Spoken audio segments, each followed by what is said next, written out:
Hello guys, welcome back. और सबकी दिवाली हो चुकी है। आई होप सभी की दिवाली बहुत अच्छी हुई होगी। और अब आ जाते हैं हम फिर से अपने पढ़ाई की ओर।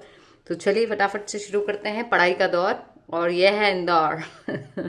चलिए, तो आज हम बात करने वाले हैं कि जो बीएससी फर्स्ट सेम वाले जो स्टूडेंट्स हैं उनको स्पेशली ये डाउट रहता है कि पेपर कैसा आएगा, किस लैंग्वेज में आएगा, आंसर हम हिंदी में लिखें या इंग्लिश में लिखें, बहुत सारे क्वेश्चंस।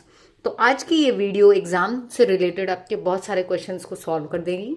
तो आप हमारे साथ लास्ट तक बने रहिएगा। और यदि आपने चैनल सब्सक्राइब नहीं किया है तो चैनल को जल्दी से सब्सक्राइब कर लो, क्योंकि ये वाला जो चैनल है ये आपके लिए काफ़ी यूज़फुल रहने वाला है। यदि आप सीएस के स्टूडेंट हैं तो आपको स्टडीज़ में भी हेल्प करेगा।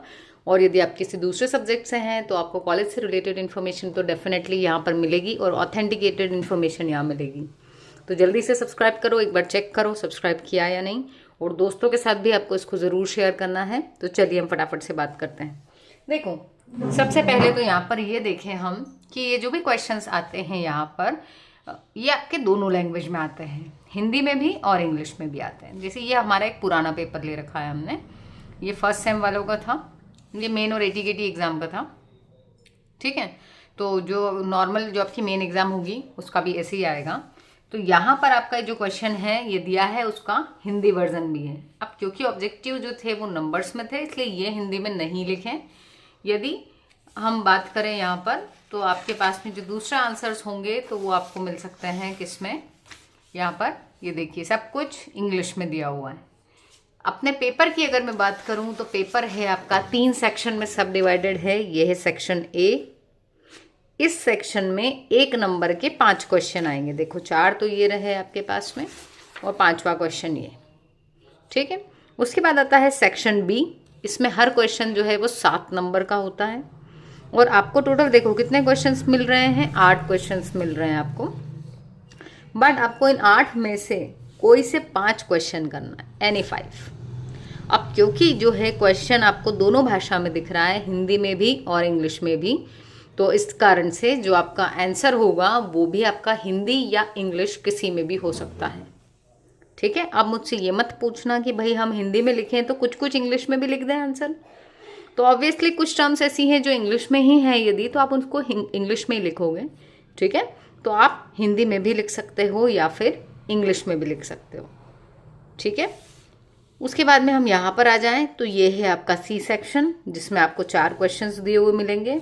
इन 4 क्वेश्चन में से आपको कोई 2 क्वेश्चन करना है और ये वाले जो आंसर होंगे ये 10 नंबर के होंगे।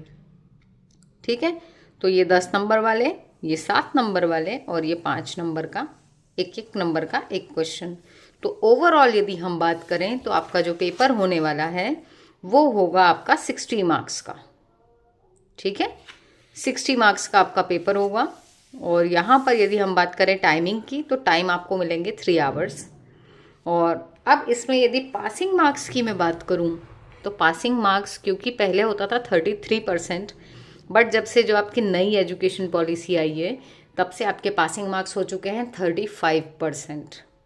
ठीक है, तो 60 का 35 होता है आई थिंक 21।